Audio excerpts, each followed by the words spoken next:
Okay, this training video is to show you what to look for on chains, adjustments, what to look for chains wore out, and damaged chains, and what not to do and what to do. First thing you want to do is let your carriage rest on a wooden block or a jack stand so your chains will be loose. What you check for is pull it. If you can't, of course this is a new truck, you have no wearing there. When you pull it and wiggle it, it's good and tight. If you can wiggle it a whole bunch and you can pull it and you can feel the looseness in the one link right there, then your chain's wore out. So that needs to be replaced. Another thing to look for is don't worry about the back, because the carriage comes up, it starts at one point, the back half of it never gets used. It's always the part that goes over the roller. What you do is you look on these sides here where the pins go through the chains. You make sure they're not real shiny and not wore out. If they're real shiny and wore out, then your chain is twisted from the mounting bracket and it's not going straight in the roller, it's going at an angle, and so you're wearing the sides out.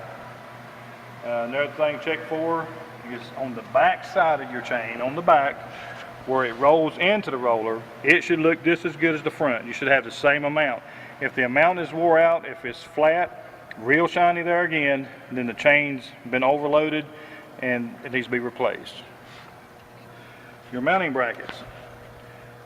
If you get a truck that's got the chains are wore out and you have no adjustments on it, you need to replace them. Don't pull links out to shorten the chain so you'll have an adjustment. If your adjustment is all the way down, then your rod is completely, there's no adjustment on it, the chains are wore out and needs to be replaced. Check your rollers, make sure they're good and tight. You don't want your rollers going back and forth. You want your rollers good and snug and tight. If not, you can take it off and check your pins to make sure your pins and bushings are not wore out. If they are, they need to be replaced. You got to remember that the weakest link, it's an old saying, but the weakest link is, it's not the weak, how you say it? The strongest part of your chain is the weakest. The part of your chain, the strongest is the weakest link. So make sure that you check everything. When you grease these, you do it with a carriage off the ground, you do it loose, because if you do it with a tight chain, then your grease and your penetrating spray will not get into the bushings and the links on it. It'll just run right off and it won't get there. So you do it loose, then you spray it. That way it penetrates the whole thing. Your rollers up here, you make sure that they're good, they're not wore out. Make sure they're good and straight, good and snug. If they're busted, broke, you need to replace them because you don't want to have your hoses and stuff wore out.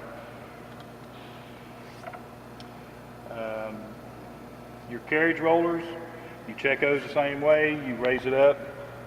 You can check them, make sure they're good and smooth. If you're running your carriage up and you hear a lot of squeaking or real high pitched sound, that usually means that your bearings are wore out. So you need to check that. Make sure that on the bottom where your pins are, make sure your carter key's not gone and somebody's just put a nail or something through it. You need to make sure it's got a carter key that holds it from the top and the bottom, not with a nail in it where the washer can just roll over and you'll damage it, or it'll come off or break, and then you'll be in trouble there again. Because no matter what kind of truck you got, all your load is on these chains. They're very, very important. On your mast, look at your channels. Make sure that your channels are even. You don't want to have one channel completely over against the other one and have a big gap over here. If you've got a channel that's twisted, you'll have big gaps in them, and that also causes trouble. It means that the carriage is going up, it's not secured inside the channel, it's wobbling side to side, and there again, it puts a lot of stress on these chains when your carriage is not rolling properly, it's not shimmed properly in the mast channels. Adjustments on your mast. You want always to be level. You adjust your chains back here in the back, that will adjust your channels up. Always keep them level.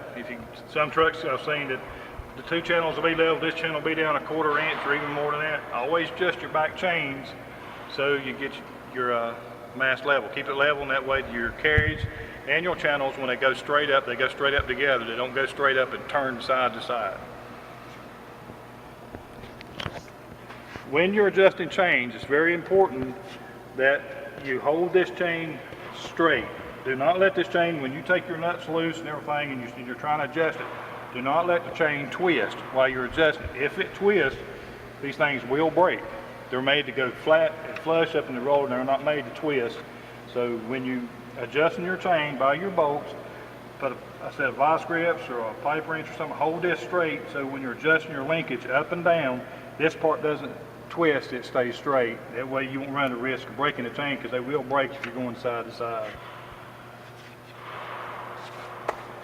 Your carriage rollers, once you let it all the way down, the carriage should stick out 1.5 inches on the bottom. You should see 1.5 inches of the roller on the bottom. On your fork adjustments, you let it all the way down. When it touches the ground, vertically straight them down. When the carriage goes all the way down, bottoms out, you adjust your carriage chains so the bottom of the forks are 1/4 inch off the floor. You don't want the carriage to be all the way down, being level, and they're riding with it all the way down. Your forks are dragging the floor, you're wearing your forks out. So you let it all the way down till it hits the floor. You adjust your chains to your forks are 1/4 inch off the floor with the mass in a vertical position.